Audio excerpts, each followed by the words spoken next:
नमस्कार, आप देखना शुरू कर चुके हैं कल की तैयारी, एक खास शो। जो दर्शक हमारे साथ अभी जुड़े हैं उनकी जानकारी के लिए मैं बता दूं कि इस शो में हम देते हैं आज के बाजार का पूरा ब्यौरा, साथ ही करवाते हैं कल के बाजार की खास तैयारी।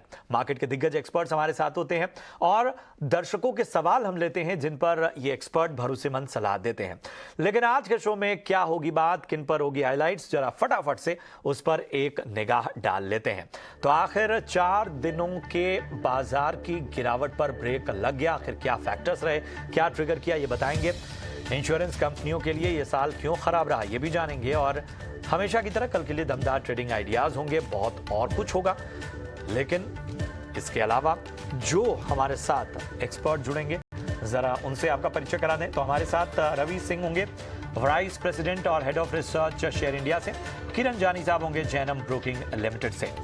और शो में जुड़ने का बड़ा ही आसान सा तरीका है, वो तरीका जान लीजिए। आपके स्क्रीन पर ये जो व्हाट्सएप नंबर फ्लैश हो रहा है, इस व्हाट्सएप नंबर पर आपको अपना सवाल हम तक पहुंचाना है। ये सवाल आपको पहुंचाने के साथ ही अपना और अपने शहर का नाम जरूर लिखना है। सोशल मीडिया पर अगर आप हैं तो ट्विटर और फेसबुक पर हमारे ट्विटर हैंडल और फेसबुक पेजेस पर जाइए, वहाँ #KKT स्पेस अपना सवाल लिखिए और अपने शहर का नाम लिखना मत भूलिए। तो इस तरह से आप अपने सवाल हम तक पहुँचाइए, हम उसका जवाब एक्सपर्ट से लेंगे। और चलिए सबसे पहले बात आज के बाजार की। तो 4 कारोबारी दिनों से छाई मायूसी आज आखिरकार दूर हुई। निफ्टी दिन के निचले स्तर से करीब 290 अंक चढ़कर 18,000 के पार बंद हुआ। बैंक निफ्टी में जबरदस्त तेजी नजर आई और दिन के निचले स्तरों से 1200 अंक चढ़कर ये बंद हुआ। सेंसेक्स में भी 721 अंकों से ज्यादा की तेजी दिखी। फार्मा इंडेक्स को छोड़ सभी सेक्टर्स हरे निशान में बंद हुए। दिन भर वैसे बाजार में क्या रहा एक्शन, हमारे सहयोगी डिम्पी कालरा पूरा ब्यौरा दे रहे हैं। देखिए, आज मार्केट के अंदर कुल मिला के शॉर्ट कवरिंग का दिन था। आज सोमवार का दिन भी था और एक नया हफ्ता था। मार्केट के पास एक्सपायरी का वीक था। 3 दिन 4 दिन से लगातार back to back critical levels टूटे हुए थे। ग्लोबल मार्केट्स पहला ट्रिगर था जो हमारी हेल्प कर रहा था। SGX निफ्टी आपको प्लस दिखा रहा था। 2 दिन का कंसोलिडेशन का डाटा FIs का ये बता रहा था कि बाजार बहुत ज़्यादा और टूटेगा नहीं। और तीसरी बात कि बैक टू बैक तेज गिरावट के बाद बाजार 17,800 के सपोर्ट पे खड़ा हुआ था। ये सब कुछ बाजार के पक्ष में था। आज 1800 शेयर एडवांसेस में आपको ये बता रहे हैं कि पिछले दिन के मुकाबले आज मार्केट के अंदर डीप रूटेड बढ़त थी। मार्केट के अंदर सिर्फ इंडाइसिस के बड़े शेयर ही पार्टिसिपेट नहीं कर रहे थे, बल्कि बाजार के अंदर छोटे मझोले शेयर्स का भी दबदबा आज बाजार के अंदर आपको ज़्यादा दिख रहा होगा। एक और बात, आज बैंकिंग स्टॉक्स का थोड़ा दिन भी था। बैंकिंग्स ने रफ्तार वापस पकड़ ली। बड़े शेयर में इंडसइंड बैंक निफ्टी के टॉप गेनर बन गया। SBI और इसके अलावा मेटल कंपनी से भी कुछ खरीदारी हमको बनते हुए दिखी वैल्यूएशन टर्म्स पे, जैसे कि हिंडाल्को, टाटा स्टील, कोल इंडिया भी आज निफ्टी का टॉप गेनर बना। इसके अलावा अगर आप निफ्टी के टॉप लूजर्स की कैटेगरी चेक करेंगे तो आज आपको फार्मास्यूटिकल्स के शेयर वापस पीछे हटते हुए दिखे, या फिर ये कह सकते हैं कि जिनमें बीटा हाई था, जो काफी पिट चुके शेयर थे, अगर वो आगे आए तो फार्मास्यूटिकल्स जो पहले चल रहे थे उनको पीछे हटना था। आज उनके प्रॉफिट बुकिंग का दिन था। तो आज ज्यादातर अपनी स्क्रीन पर आप देख पा रहे होंगे जो शेयर लूजर्स की कैटेगरी में थे उसमें फार्मास्यूटिकल्स अव्वल नंबर पे था। सिप्ला, डिविस लैब, डॉक्टर रेड्डीज, ये कुछ एक शेयर वो भी थे जहां पे आज तेज गिरावट आई है। आते हैं मिड कैप की श्रेणी के अंदर, अगर आप वहां पे टॉप गेनर्स की कैटेगरी चेक करेंगे तो वहां पर भी छोटे सरकारी बैंकों का दबदबा फिर से आज देखने को मिला। यूनियन बैंक, IOB, ये शेयर्स तो चल ही रहे थे। इसके अलावा पूना वाला, फिनकॉर्प, मजगांव डॉक और ईज माई ट्रिप, क्योंकि फेस्टिवल सीजन चल रहा है और आपको मालूम ही है कि छुट्टियों का सीजन भी है, तो इसलिए इन शेयर्स के अंदर भी पुल बैक काफी स्मार्टली आया और आज इनमें बढ़त करीब 15 से 20% तक की हमको बनती हुई दिखी है। यहाँ पे लूजर्स कौन था? यहाँ पर भी फार्मास्यूटिकल्स के ही प्लेयर थोड़े ज़्यादा लूजर्स आपको दिख रहे होंगे, जैसे कि जनता फार्मा और सुवेन फार्मा। आज सुबह सुवेन पे एक खबर भी थी, लेकिन उसके बावजूद भी कुछ खास बड़ा फर्क इस पर नहीं पड़ा। विजय डायग्नोस्टिक भी टूट गया और E-क्लार्क्स के अंदर भी हमको 2 से 2.5% का नुकसान देखने को मिला। तो मार्केट चरणबद्ध तरीके से 200 पॉइंट करके टूटा, 18,600 से 17,800 तक आया। एक round of a short covering पूरा हो चुका है, जो कि 17,800 से 18,000 की आज की क्लोजिंग मिली है। अब सेकंड राउंड की क्लोजिंग या शॉर्ट कवरिंग इस पर डिपेंड करती है कि हम कितने बड़े गैप के साथ खुलते हैं। ध्यान रखिएगा, US से कोई आंकड़े आएंगे नहीं, इसलिए जो आंकड़े होंगे सुबह एशियन मार्केट से ही आपको मिलेंगे और उसी की बदौलत आपको बाजार दिखेगा। लगता तो है थोड़ी शॉर्ट कवरिंग मार्केट के अंदर और आ सकती है। 18,200 रेजिस्टेंस है। तो ये था मार्केट का पूरा ब्यौरा। और चलिए अब अपने जो एक्सपर्ट्स हैं उनके पास चलते हैं। रवि जी और इसके साथ ही किरण, हमारे साथ दोनों खास मेहमान जुड़े हैं। आप दोनों का बहुत बहुत स्वागत है ईटी नाउ स्वदेश पर। सबसे पहले रवि, मैं आपके पास आना चाहूँगा। आज जो बाजार ने एक तरह की रिकवरी दिखाई है, आगे क्या राह दिख रही है आपको? देखिए, कहीं ना कहीं से एक वापस से पुल बैक जरूर देखने को मिला है और ज्यादातर स्टॉक स्पेसिफिक बाइंग यहाँ पर देखने को मिल रही है। मुझे लगता है ईयर एंड के हिसाब से थोड़ी सी बाइंग यहाँ पर लौटी है, लेकिन अभी भी हर्डल्स यहाँ पर हैं, यानी कि 18,100 के ऊपर जब तक मार्केट अभी सस्टेन नहीं करता है तब तक बहुत ज्यादा यहाँ से अप ट्रेंड आने के चांसेस नहीं है। लेकिन अगर 18,100 के ऊपर निकलता है मार्केट तो वापस से 280 के लेवल्स यानी 18,280 के लेवल्स आपको देखने को मिल सकते हैं। अब लोअर साइड की बात करें तो क्लियर कट है कि यहाँ पर एक जो 17,800 का एक बॉटम बनाने की कोशिश की थी, उस बॉटम से पुल बैक भी देखने को मिला, एक सफिशिएंट करेक्शन था, 1000 पॉइंट का अपने हाई से करेक्शन देखने को मिला। तो मुझे लगता है कि यहाँ पर थोड़ा सा सपोर्ट एक्टिविटी आपको देखने को मिल सकती है, लेकिन इस बात का ध्यान रखिए कि वापस अगर 17,900 के 50 के नीचे मार्केट फिसलता है तो वापस आपको लेवल 17,800 के देखने को मिलेंगे। तो मिला जुला रुझान रहेगा, थोड़ी प्रॉफिट बुकिंग ऊपरी लेवल पे फिर से बढ़ेगी, लेकिन 18,100 के ऊपर जाने के बाद मार्केट वापस अच्छी सिचुएशन में जा सकता है। बिल्कुल बिल्कुल, तो यहाँ आपको ध्यान रखने की आवश्यकता है और अहम जो लेवल्स हैं वहाँ पर वाकई बाजार की पूरी निर्भरता टिकी रहेगी। किरण, आप बताएं आज के बाजार पर आपकी खास राय। Good evening everyone. So overall अगर टेक्निकली हम बात करें तो लास्ट वीक में जिस तरह का हमने सेल ऑफ देखा था, सो डेफिनेटली आप इंट्राडे चार्ट्स के ऊपर है तो लोअर टाइम फ्रेम के ऊपर निफ्टी बैंक निफ्टी के चार्ट्स देखोगे तो हम एक एक्सट्रीम ओवरसोल्ड टेरिटरी के अंदर ट्रेड कर रहे थे। और साथ ही साथ अगर आप डेली चार्ट देखोगे तो वहां पे भी हम एक न्यूट्रल टू जोन के आसपास ट्रेड कर रहे थे। तो आज का जो ये पुल बैक था वो एक्सपेक्टेड था।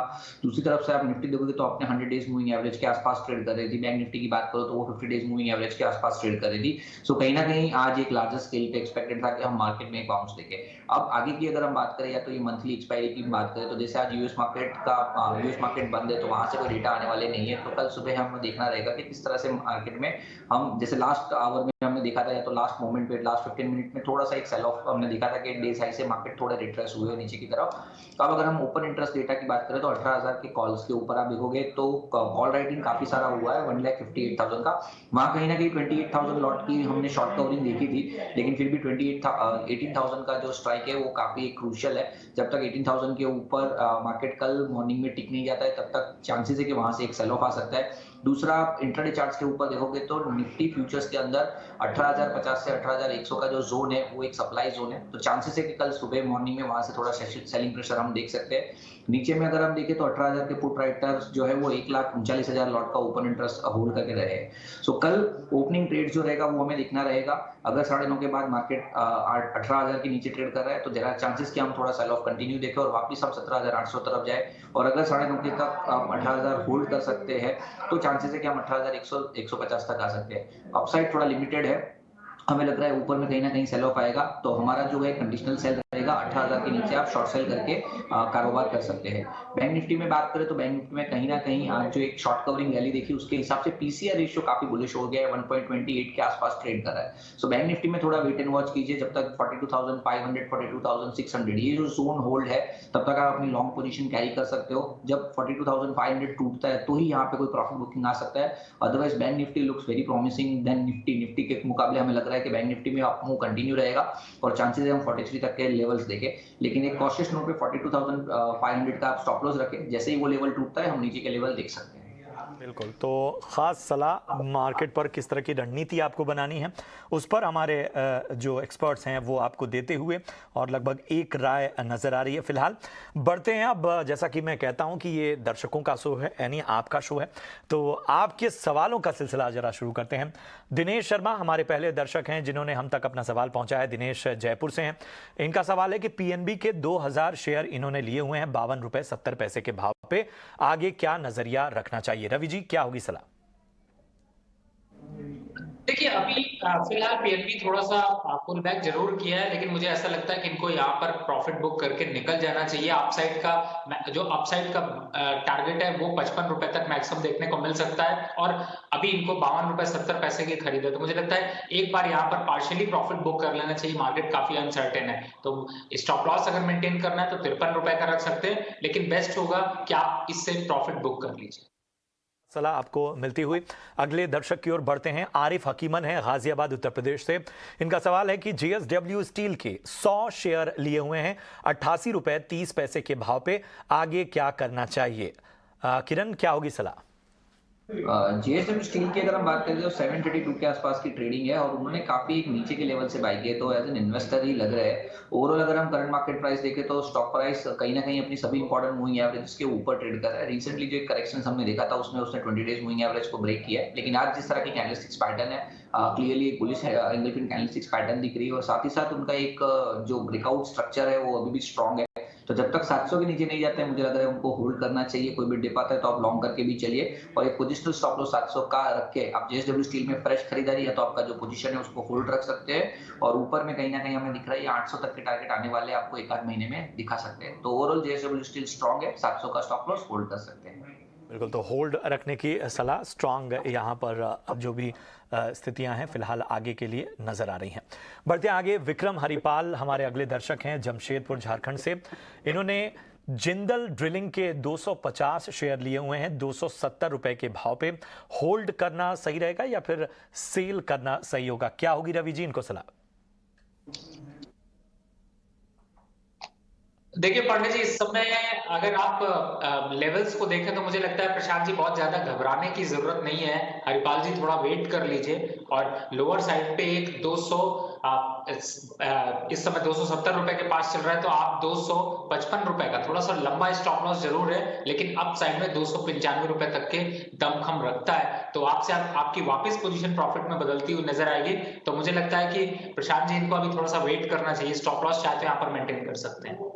यहाँ पर वेट करना और स्टॉप लॉस जो आपको सुझाया गया वहाँ पर मेंटेन कीजिए। बढ़ते हैं इनके अगले सवाल की ओर। गुजरात एल्कलीज के इन्होंने 25 शेयर लिए हैं 823 रुपए के भाव पे। क्या होगी इन्हें किरण सलाह?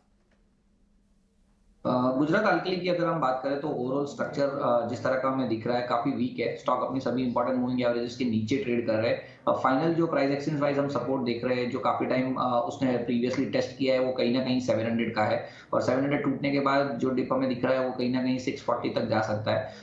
एक जो पॉजिटिवनेस हमें दिख रही है कि स्टॉक एक एक्सट्रीम ओवरसोल्ड टेरिटरी के अंदर है, तो देयर आर चांसेस कि आप स्टॉक यहाँ पे थोड़ा कंसोलिडेट हो। सो ओवरऑल मुझे लग रहा है कि 680 के स्टॉप लॉस के साथ उनको होल्ड करना चाहिए। यहाँ हम कोई एकदम अपसाइड देख नहीं रहे ज्यादा, लेकिन ऊपर में कहीं ना कहीं इनको वापस 740 750 तक के लेवल दिख सकते हैं। तो 750 के लेवल के लिए इनको 680 के स्टॉप लॉस से होल्ड करना चाहिए, और जैसे ही 750 के आसपास स्टॉक आता है वापस एक बार चार्ट को रिविजिट करके अपना ट्रेल स्टॉप लॉस थोड़ा ऊपर ले आइए। तो एज ऑफ नाउ 680 का स्टॉप लॉस और होल्ड कर सकते हैं गुजरात अल्कली।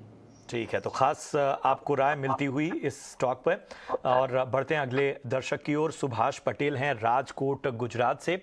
इन्होंने यूनियन बैंक के 135 शेयर लिए हैं 42 रुपए के भाव पे। आगे क्या नजरिया रखना चाहिए ये पूछ रहे हैं। रवि, क्या होगी सलाह? देखिए प्रशांत जी, मुझे लगता है कि इनको अभी कंटिन्यू रखना चाहिए। अच्छा प्रॉफिट जरूर आ रहा है, लेकिन ये प्रॉफिट और बढ़ सकता है, और अप साइड इसका टारगेट लगभग 95 रुपए तक का देखने को मिल सकता है। लोअर साइड पे यहाँ पे 75 है कि स्टॉप लॉस डाल लें, जिससे कि जब अगर स्टॉक गिरता भी है तो भी प्रॉफिट रहे। लेकिन अभी फंडामेंटल भी स्ट्रांग है, टेक्निकल भी यहाँ पर अच्छा लग रहा है, तो मुझे लगता है अभी होल्ड करके रखना चाहिए। प्रॉफिट को और बढ़ने दीजिए। तो प्रॉफिट को और बढ़ने दीजिए, यहाँ होल्ड रखने की सलाह आपको। कन्हैया कुमार है हमारे अगले दर्शक। इनका सवाल है, इन्होंने रतन इंडिया एंटरप्राइज, जी हाँ रतन इंडिया एंटरप्राइज के इन्होंने 158 शेयर लिए हुए हैं 44 रुपए के भाव पे। किरण, क्या होगी सलाह? रतन इंडिया की अगर हम बात करें तो 41 के आसपास ये ट्रेड कर रहा है और जिस तरह से हम देख रहे हैं पिछले टाइम में स्टॉक में एक ब्रेकआउट आया था समवेयर अराउंड 12 रुपीज और वहां से एक वन साइड मूवमेंट हमने देखा था। उसके बाद स्टॉक कंटिन्यू 70 ऊपर में हाईएस्ट लेवल है और नीचे में आप देखोगे तो कहीं ना कहीं 40-41 का लेवल है। सो इसी 30 रुपए की रेंज के अंदर ये स्टॉक कंसोलिडेट हो रहा था। अभी जिस तरह का सेल ऑफ हमने देखा है स्टॉक अपनी सभी इंपॉर्टेंट मूविंग एवरेजेस के नीचे ट्रेड कर रहा है और साथ ही साथ मोमेंटम इंडिकेटर पर भी नेगेटिव हमें दिख रहा है रीडिंग। सो ओवरऑल काफी नेगेटिव है स्टॉक ऊपर में। जब तक ये 45 का लेवल क्रॉस नहीं करता है तब तक यहाँ पे कोई बड़ी तेजी हम दिख नहीं रहे। सो अगर आपके पास स्टॉक है तो नीचे में 39 का स्ट्रिक्ट स्टॉप लॉस रखे और जैसे ही कोई ऊपर में आपको राइस मिलता है जैसे 45-46 तो एक बार के लिए एग्जिट करके आप किसी अच्छे शेयर्स में इन्वेस्टमेंट कर सकते हो। तो एज ऑफ नाउ 39 का स्ट्रिक्ट स्टॉप लॉस कोई भी उछाला है आप एग्जिट कर लीजिए। ठीक है, तो कोई उछाल आए आप एग्जिट करिए, स्टॉप लॉस मेंटेन कीजिए। अगले दर्शक हैं दिनेश जयपुर से। इनका सवाल है इंडियन बैंक के 200 शेयर इन्होंने लिए हैं 290 रुपए के भाव पे, क्या करना सही रहेगा? रवि, क्या होगी सलाह? देखिए ओवरऑल पूरे बैंकिंग सेक्टर में आज वापस बाउंस बैक देखने को मिल रहा है। थोड़ा सा स्ट्रक्चर वापस से स्ट्रांग होता हुआ डेवलप हो रहा है। तो मुझे लगता है कि अभी घबराने की जरूरत नहीं है, होल्ड करके रखना चाहिए। मोमेंट्री अगर देखते हैं तो 320 का लक्ष्य आने वाले एक महीने में देखने को मिल सकता है। अभी की बात करें तो मुझे लगता है 295-280 के लेवल बहुत आसान, 295 और 100 के 300 के लेवल देखने को मिल सकते हैं। तो प्रशांत जी मुझे लगता है बने रहना चाहिए। स्ट्रक्चर अच्छा है, चार्ट अच्छे हैं और साथ ही यहाँ पर आपको प्रॉफिट मिलने की प्रोबेबिलिटी भी अच्छी है, तो बने रहिए। बिल्कुल, तो यहाँ पर बने रहने की आपको सलाह। अगले दर्शक की ओर बढ़ते हैं। ज्ञानेंद्र सिंह हैं मथुरा यूपी से और इनका सवाल है यस बैंक के 500 शेयर लिए हैं 21 रुपए 48 पैसे के भाव पे, क्या करना चाहिए? किरण जी, क्या होगी सलाह? सो यस बैंक की अगर हम बात करें तो काफी लेट एंट्री उन्होंने ली है। ये पार्टी यस बैंक की जी तो वो स्टार्ट हुई थी 17 रुपीज के आसपास। 17 से हमने देखा है कि ऑलमोस्ट 24 तक गया। वहां से स्टॉक में एक शार्प करेक्शन हम देख रहे हैं। अब ये करेक्शन कहीं ना कहीं अपने 50 डेज मूविंग एवरेज के आसपास रिस्ट्रिक्ट हुआ है और आज उसमें अच्छा खासा एक पुल बैक आया हुआ है। सो जिस तरह के चार्ट पैटर्न है स्टॉप लॉस थोड़ा बड़ा बनेगा क्योंकि उन्होंने काफी एक हायर प्राइस के ऊपर ये स्टॉक लिया हुआ है। लेकिन ओवरऑल स्ट्रक्चर काफी अच्छा है। मंथली और वीकली चार्ट में बड़े समय लंबे समय के बाद स्टॉक में ब्रेकआउट हम देख रहे हैं। मोमेंटम इंडिकेटर भी काफी बुलिश है। सो ओवरऑल उनको 17 रुपीज का 17 का एक स्टॉप लॉस लेना चाहिए। परसेंटेज वाइज थोड़ा बड़ा स्टॉप लॉस है लेकिन एज ऑफ नाउ वही एक स्ट्रॉन्ग लेवल है जहां से यस बैंक आपको एक सपोर्ट लेता हुआ दिखेगा। तो 17 रुपीज का आप स्टॉप लॉस मेंटेन करिए और देयर आर चांसेस कि हम वापस इस स्टॉक को 23-24 के लेवल्स के ऊपर देखेंगे और जैसे ही 24 का लेवल क्रॉस होता है देयर आर चांसेस कि हम एक शार्प अपसाइड ऊपर में 40 तक भी देख सकते हैं। तो एज ऑफ नाउ 40 का टारगेट नहीं, आप 24-25 का लेवल के हिसाब से 17 के स्टॉप लॉस से होल्ड कीजिए। जैसे ही 25 का लेवल क्रॉस होता है आप वहां से वापस रिव्यू करके स्टॉप लॉस ऊपर ला सकते हैं। बिल्कुल, तो खास रणनीति आपको यहाँ बनानी होगी। और इसी के साथ अब दर्शकों के सवालों का सिलसिला हम यहीं रोकते हैं और बढ़ते हैं कुछ और ख़ास खबरों की ओर। और कल बाजार के लिए अहम ट्रिगर क्या होने वाले हैं, वामाक्षी उसका पूरा ब्यौरा दे रही हैं। आइए देखते हैं कौन से ऐसे इंपॉर्टेंट क्यूज़ है जो आपके रेडार पर होने चाहिए। हम देख रहे हैं कि ग्लोबल फ्रंट पर काफ़ी सारे ट्रिगर्स नहीं हैं। हम देख रहे हैं कि यूएस और यूके मार्केट्स दोनों ही बंद रहने वाले हैं ट्रेडिंग के लिए। आज और कल हम देखेंगे कि यूके के मार्केट्स बंद रहेंगे। इसके अलावा अगर हम देखें कॉर्पोरेट फ्रंट पर काफ़ी एक्शन हो रहा है। असाही इंडिया ग्लास ये कंपनी फोकस में रहेगी। बोर्ड की बैठक होने वाली है। मिस्टर सातोशी ओगाटा जो director and whole time director है उनके रेजिग्नेशन को लेकर कंपनी चर्चा करेगी। एसईपीसी भी फोकस में रहेगा। फंड रेजिंग को लेकर बोर्ड की बैठक होने जा रही है। फिलेटिक्स इंडिया स्टॉक स्प्लिट के लिए एक्स डेट है कल। एचपी अधीसिव्स भी फोकस में रहेगा। लॉक इन पीरियड खुल रहा है प्री आईपीओ इन्वेस्टर्स के लिए। करीब 54.9% शेयर्स लॉक इन से बाहर आएंगे और इसी के चलते ये स्टॉक फोकस में रहेगा। सेकेंडरी मार्केट्स में एक्शन हो ही रहा है और उसी के साथ हम देख रहे हैं कि प्राइमरी मार्केट्स में भी काफ़ी अच्छा एक्शन नज़र आ रहा है। In fact radiant cash management services के आईपीओ को सब्सक्राइब करने का आखिरी दिन होगा कल। इलियन इलेक्ट्रॉनिक्स आईपीओ का शेयर अलॉटमेंट जो डिटेल्स है वो भी कल आएंगे, तो इस पर भी हमें नज़र ज़रूर बनाए रखनी होगी। और आखिर में एक इंपॉर्टेंट इवेंट होने वाला है, नेशन वाइड ड्रिल्स होने वाले हैं दिसंबर 27 को कोविड प्रिपेयर्डनेस को असेस करने के लिए। तो ये थे सारे अहम इवेंट्स और ट्रिगर्स जो आपके रेडार पर ज़रूर होने चाहिए कल के ट्रेडिंग सेशन के लिए। बढ़ते हैं आगे। FY22 इंश्योरेंस कंपनियों के लिए खराब साल रहा। इल्डा के मुताबिक फाइनेंशियल ईयर में इंश्योरेंस कंपनियों ने 2 करोड़ 19 लाख क्लेम सेटल किए, जिसमें 2.25 लाख क्लेम कोविड से जुड़ी मौतों के थे। इल्डा की रिपोर्ट की बड़ी बातें बता रहे हैं हमारे सहयोगी अनुराग शाह। देखिए जो हमने देखा है कि इंश्योरेंस कंपनियों की कोविड के बाद जो प्रीमियम ग्रोथ है वो डबल डिजिट में रही है लगातार, लेकिन जो इंश्योरेंस रेगुलेटर आईडीए के द्वारा एनुअल रिपोर्ट जारी की गई है उसमें जो FY22 की रिपोर्ट है वो बता रही है कि कंपनियों के द्वारा क्लेम्स भी काफ़ी बड़े पैमाने पे दिए गए हैं। अगर हेल्थ इंश्योरेंस की बात करूँ तो करीब 70,000 करोड़ रुपए के क्लेम दिए गए हैं, 2.19 करोड़ क्लेम दिए गए हैं हेल्थ इंश्योरेंस के अंदर। जो औसत क्लेम है वो 31,000 रुपये का है। हमेशा ये कहा जाता है कि इंश्योरेंस कंपनियों के द्वारा क्लेम सेटल नहीं किया जाता, लेकिन औसत क्लेम जो है वो 31,000 रुपये का औसत क्लेम दिया गया है हेल्थ इंश्योरेंस के अंदर। इसके अलावा अगर हम डेथ क्लेम की बात करें तो डेथ क्लेम जो FY21 के अंदर 41,958 करोड़ रुपए था वो बढ़कर एक साल में करीब 50% बढ़कर 60,821 करोड़ रहा। तो इसमें बड़ी वजह है वो कोविड से हुई जो मौतें हैं उनकी भी एक बड़ी वजह रही। अगर कोविड की क्लेम की बात करें तो 17,000 करोड़ रुपए से ज़्यादा लाइफ इंश्योरेंस कंपनियों ने कोविड का डेथ क्लेम दिया है, जिसमें 2.25 यानी 2.25 लाख लोगों का डेथ क्लेम जो है लाइफ इंश्योरेंस कंपनियों के द्वारा दिया गया है। इसके अलावा जो क्लेम रिजेक्शन है वो भी 1 से 1.5% तक ही रहा है। और हेल्थ इंश्योरेंस की हम कोविड क्लेम की बात करें तो वो करीब 27,000 करोड़ के करीब है, 25-26,000 करोड़ के करीब है। इसके अलावा एक और चीज़ जो मैं बताना चाहूँगा, क्लेम सेटलमेंट रेशियो है वो लाइफ इंश्योरेंस कंपनी का वो 98.64% है, यानी 1 से 1.5% क्लेम ही जो कंपनियों के द्वारा रिजेक्ट किए हैं। और इसमें ओवरऑल क्लेम की अगर हम बात करें जनरल इंश्योरेंस सेक्टर की तो वहाँ पर 26% की बढ़ोतरी हुई है।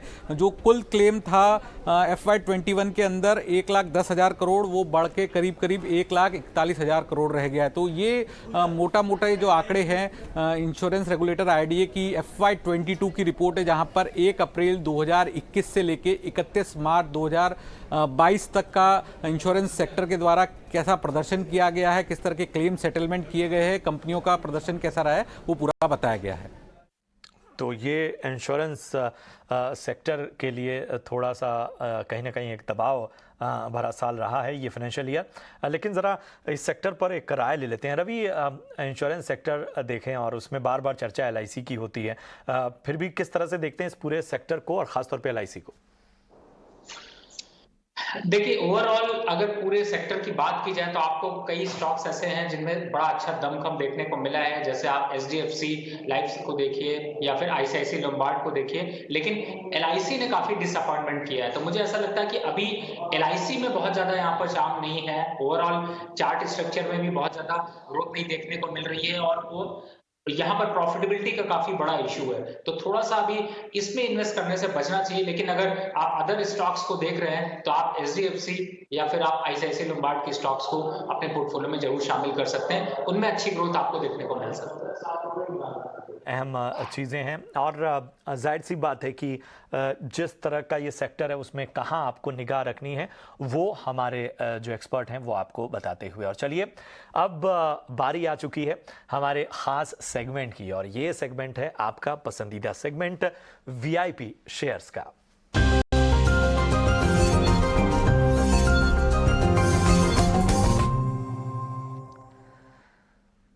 तो चलिए हमारे दोनों ही खास मेहमान तैयार हैं अपनी अपनी VIP पिक्स के साथ। किरण जानी साहब, सबसे पहले मैं आपके पास आना चाहूंगा, बताएं आज आपकी VIP पिक्स कौन कौन सी हैं?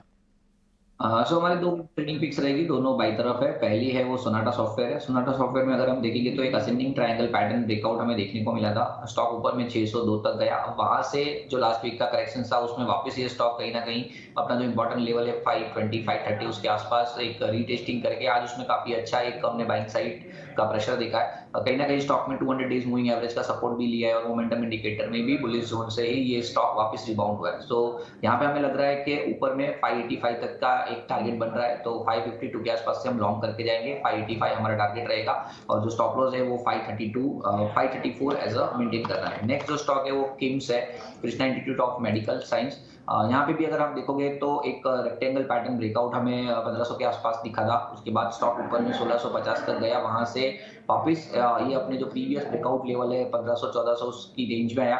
वहां से आज हमने एक बुलिश रुझान देखा है। लोअर टाइम फ्रेम में भी आप देखोगे तो एक राउंडिंग बॉटम पैटर्न ब्रेकआउट हमें देखने को मिल रहा है और कहीं ना कहीं मोमेंटम इंडिकेटर भी बुलिश जोन के अंदर है। सो किम्स हम 1516 के आसपास बाय करने की सलाह दे रहे हैं। 1590 का हमारा टारगेट रहेगा, 1470 एज अ स्टॉप लॉस हमें मेंटेन करना है। तो दो खास पिक्स आपके लिए वीआईपी शेयर में किरण जी की तरफ से, एक सोनाटा जहां टारगेट आपको 585 का देखना है और स्टॉप लॉस यहां मेंटेन करना है 534 का। किम्स में आपको टारगेट 1590 का रखना है और स्टॉप लॉस मेंटेन करना है 1470 का। और चलिए अब रवि जी आपका रुख करते हैं, आपकी वीआईपी पिक्स कौन सी है? देखिए प्रशांत जी, मेरी वीआईपी पिक्स बहुत छोटी अवधि के लिए मैं इस बार फोकस कर रहा हूं, क्योंकि न्यू ईयर का सेलिब्रेशन चल रहा है और लोगों को उसके लिए पैसे चाहिए। तो पार्टी एंजॉय करने के लिए दो स्टॉक बताता हूं। पहला है जेके टायर, इस समय 180 के पास चल रहा है, 195 का दमखम रखता है और बहुत शॉर्ट अवधि में ही आपको मुनाफा दे सकता है, यानी 2-3 ट्रेडिंग सेशन में भी आपको ये लेवल अचीव होते हुए नजर आ सकते हैं। तो 175 के स्टॉप लॉस से आप इसको बाय कर सकते हैं। दूसरा स्टॉक है आरईसी लिमिटेड। आप इसमें आज आपने अच्छी रैली देखी ही है और अभी भी यहां से दमखम बाकी है, 126 तक के लेवल ये दिखा सकता है। तो आने वाले 2-3 दिन आपके पास ऐसे हैं जिसमें कि आप पैसे इकट्ठे करके पार्टी कर सकते हैं। तो आप इन दोनों स्टॉक्स को आप अपने पोर्टफोलियो में शामिल करिए और पार्टी को एंजॉय करिए। तो ये खास राय आती हुई जेके टायर रवि जी की ओर से, टारगेट 195 का, stop loss 175। REC limited target 126 का, स्टॉप लॉस मेंटेन कीजिए 111 का। दोनों खास मेहमानों का बहुत बहुत शुक्रिया करेंगे। रवि जी और किरण, आप दोनों का बहुत बहुत धन्यवाद शो में जुड़ने के लिए, दर्शकों के सवालों के जवाब देने के लिए और निवेश की खास रणनीति बनाने के लिए। फिलहाल कल की तैयारी की पूरी टीम को दीजिए इजाजत। आप देखते रहिए ईटी नाउ स्वदेश। नमस्कार।